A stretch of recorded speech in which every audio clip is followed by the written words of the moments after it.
আচ্ছা, এর আগে মানে তোমাদের বলেছি যে আজকে তোমাদের অনুপাত সমানুপাত করাবো। অনুপাত সমানুপাত, অনুপাত কাকে বলা হচ্ছে?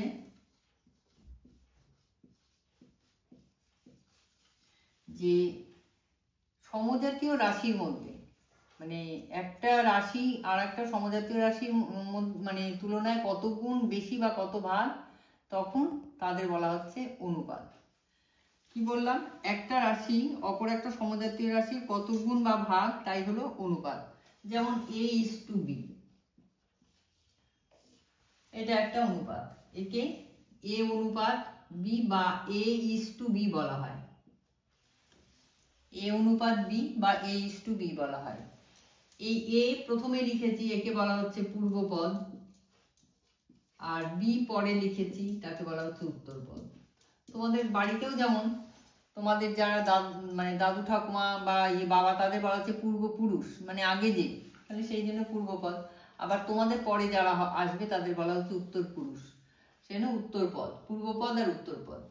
এবার কোনো অনুপাতে যদি পূর্বপদ বড় হয় আর উত্তরপদ ছোট হয়, অর্থাৎ AB গ্রেটার দেন যদি 1 হয়, তাহলে তাকে বলা হচ্ছে গুরু অনুপাত। আর যদি পূর্বপদ ছোট হয়, উত্তরপদ বড় হয়, অর্থাৎ A/B লেস দেন 1, তখন তাকে বলা হচ্ছে লঘু অনুপাত। আর দুটো পদই যদি সমান হয়, A:A হয়, তাহলে তাকে বলা হচ্ছে সমানুপাত। আর যদি আলাদা হয়, তখন তাকে বলা হচ্ছে বৈষম্য অনুপাত।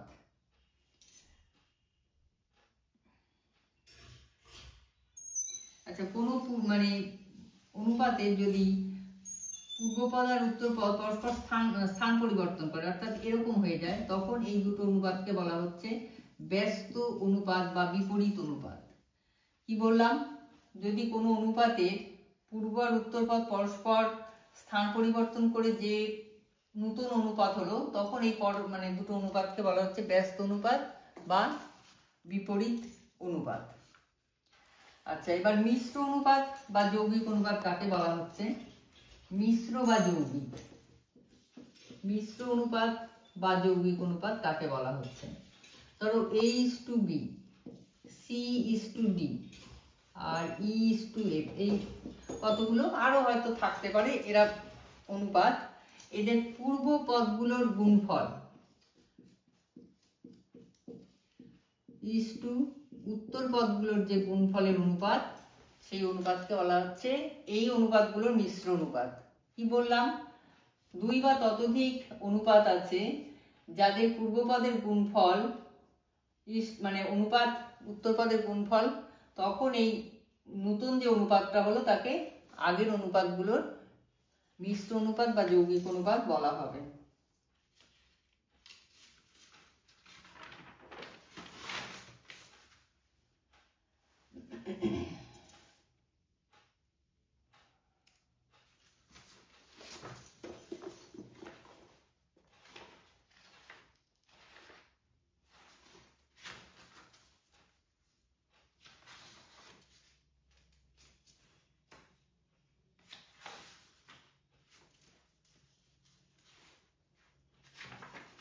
আচ্ছা, এবার দু একটা অঙ্ক দেখো। যেমন বলছে 4 মাস এবং 1 বছর 6 মাস। আমি আগেই বলে দিয়েছি, মানে সমজাতীয় করে নিতে হবে। 4 মাস আর 1 বছর 6 মাস, কাজেই আর হচ্ছে 1 বছর 6 মাস, আমি আগেই বলেছি সমজাতীয় করে নিতে হবে।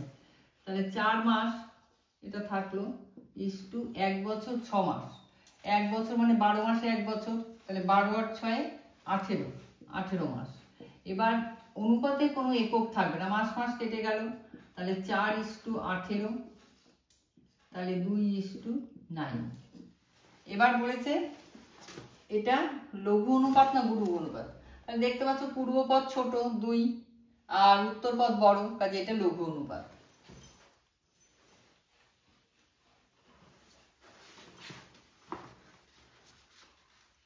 আচ্ছা, 2 এর দেখো 2 নম্বর বলছে x দিন ও z মাসের অনুপাত নির্ণয় সম্ভব? হ্যাঁ, সম্ভব হবে, কারণ x দিন আর z মাসকে 30 দিয়ে গুণ করলেই যাবে, 3z দিন হবে, তখন তার অনুপাত সম্ভব হবে, একই মানে করে নিতে হবে। এইভাবে অঙ্কগুলো এর যৌগিক অনুপাত তো পারবেই তোমরা।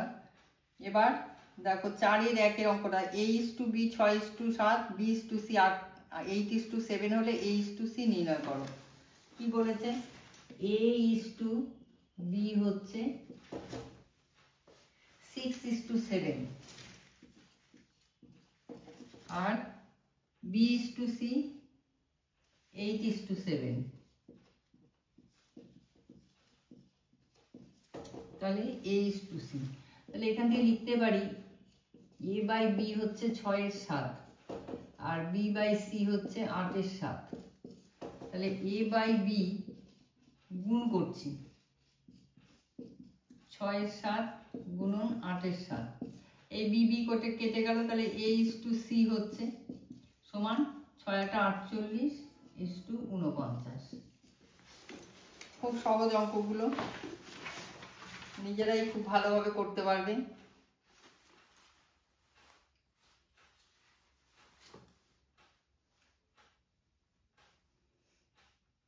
দেখো 3-এর অঙ্কটা a:b 3:4, b:c 2:3। তাহলে a:b:c বের করতে হবে। কি বলেছে? এটা একটু আবার অন্যরকম।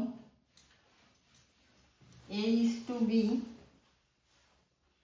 3:4 আর b:c 4:, কোথায় গেল? a:b b:2:3 তাহলে a:b:c বের করতে হবে। তাহলে এখানে দেখছো b a/b হচ্ছে, আর অনুপাতের ওপর নিচে পূর্বপাদ আর উত্তরপাদকে একই সংখ্যা দিয়ে গুণ করলে মানে কোনো পরিবর্তন হয় না। তাহলে এখানে a/b হচ্ছে 3/4 আর এখানে b/c হচ্ছে 2/3। তাহলে এই বিটাকে যদি আমি এখানে 2 দিয়ে গুণ করি ওপর নিচে একই সংখ্যা দিয়ে, তাহলে এখানে 4/6 হলো। তাহলে a:b হচ্ছে 3:4:6। খুব সহজ অঙ্ক, নিজেরা সবাই করবে, কোনো অসুবিধা এখানে হবে না আমি আশা করি।